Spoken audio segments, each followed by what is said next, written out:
First, I have to say the stuff you're doing with the federal things and making it so you don't have to go under federal laws and stuff like that. Yeah. Jurisdiction.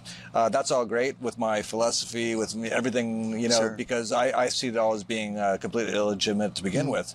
But you also do some other things that people might be interested in. You can even, using similar type techniques, get rid of people's credit card debt and other stuff like that. And I just have to say this, that in general, I think if you ever take a loan from someone, you should always pay it back. That's just what I believe.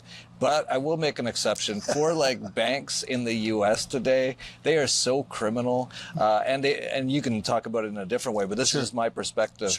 They're printing up money out of thin air under all these stupid made-up laws that they have. It's a criminal organization. It's getting worse and worse. So I actually don't have any problem if people do that. Yeah. But you can actually help some people do that as well.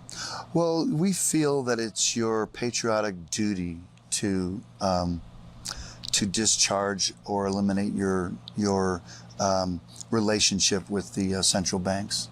You know, it's patriotic, and so people should do that. You see, if you enter into a dishonest card game, you know, you're playing fair, if you will, doesn't make it a righteous card game. So people will have that sentiment with respect to paying back a debt. But here's the thing. If someone lends you something, you have a moral obligation to return it and whatever the agreement that you make, because that person has given you an asset. Right. Well, see, that's what we ask with the bank. We ask the bank, when you allegedly lent something, where did you get the asset from? Was it the bank's asset or was it a depositor's asset? If they will show us or tell us where they get the fund, you know, like the way the banks ask you, where'd you get the money from? You're asking the banks, where'd you get the money from? And so we want them to, and we tell the bank, we say, we're glad to pay it back if you can let us know where you got the funds from. Yeah, we need to know where the funds came from. You know, course, it could be terrorist financing. Could be, you never know. Could be drug money, you know, and those are bad things. So therefore, we don't want to, you know, be supporting that. Yeah. So anyway, we ask them that. According to the Fair Debt Collection Practices Act, the bank is not able to change the nature of the relationship or the debt.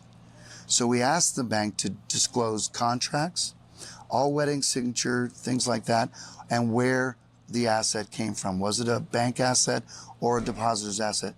And the banks got back to us and said, and that was pretty much it.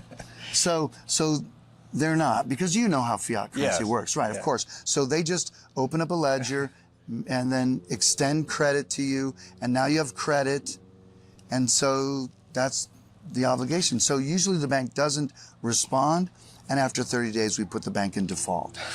And then that's pretty much the process. I like it.